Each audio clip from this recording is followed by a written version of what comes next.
নমস্কার। আজকে আমি পটলের একটি রেসিপি শেয়ার করব আপনাদের সাথে। তো তার জন্য আমি বেশ কিছু পরিমাণে এখানে পটল নেব, আর পটলগুলোর এরকম একটু খোসা রেখে রেখে ছাড়িয়ে ফেলবো। আর তারপরে গ্রেভির জন্য কিছু মশলা তৈরি করতে হবে। তো তার জন্য আমি এখানে 1 চামচ পোস্ত, 8-10টা মতো কাজু আর সামান্য নারকেল দিয়ে আমি একটা পেস্ট বানিয়ে ফেলবো। আর সেই বাটিতেই আমি কিছুটা পরিমাণে আদা কুচি, 2-4 কোয়া রসুন, 2-4টে কাঁচা লঙ্কা আর একটা টমেটো নিয়ে সেটারও একটা পেস্ট বানিয়ে ফেলবো। এরপর একটা কড়াইয়ে আমি পরিমাণ মতো সরষের তেল দেবো। দেওয়ার পর সামান্য পরিমাণে নুন দেবো, সেটা তেলের ছিটে না আসার জন্য দেবো। আর তারপর যে পটলগুলো কেটে ধুয়ে রেখেছিলাম সেই পটলগুলো দিয়ে দেবো। দিয়ে দেওয়ার পর সামান্য পরিমাণে নুন আর হলুদ দিয়ে সেটা হালকা ভেজে নেব। তো আমার পটল হালকা করে ভাজা হয়ে গেছে। তো এবার আমি পটলগুলো তুলে নেব। আর পটলগুলো আমি এই জন্যই হালকা করে ভাজলাম যাতে পটলের কালারটা চলে না যায়। এবার সেই তেলের মধ্যে আমি 2টো শুকনো লঙ্কা আর সামান্য পরিমাণে গোটা গরম মশলা, আর গোটা গরম মশলার মধ্যে এলাচ, লবঙ্গ আর দারচিনি আমি দিয়েছি, আর সামান্য পরিমাণে গোটা জিরে দেবো। তো গোটা গরম মশলা আর শুকনো লঙ্কাটা আমি দেখাতে ভুলে গিয়েছিলাম।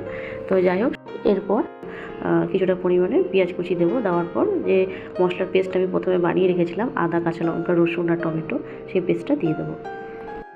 এরপর বেশ কিছুক্ষণ নাড়াচাড়া করে নেব। তারপর পরিমাণ মতো নুন, পরিমাণ মতো হলুদ গুঁড়ো, পরিমাণ মতো জিরের গুঁড়ো আর স্বাদ মতো চিনি, পরিমাণ মতো লঙ্কার গুঁড়ো দিয়ে আবারও ভালোভাবে মিশিয়ে নেব। এরপর মশলাটা চাপা ঢাকা দিয়ে লো স্টিমে আমি 5 থেকে 10 মিনিট মতো রান্না করে নেব, যাতে মশলার কাঁচা গন্ধটা চলে যায়।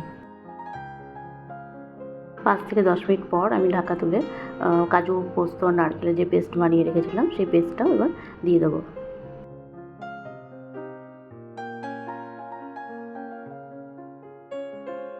আবারও সমস্ত মশলা ভালোভাবে মিশিয়ে নেব। আর মিশিয়ে নেওয়ার পর এটা আমি আবারও 10 থেকে 15 মিনিট মতো চাপা ঢাকা দিয়ে লো স্টিমে রান্না করে নেব। এটা ততক্ষণ রান্না করব যতক্ষণ না পর্যন্ত কাঁচা নারকেলের গন্ধটা চলে যায়।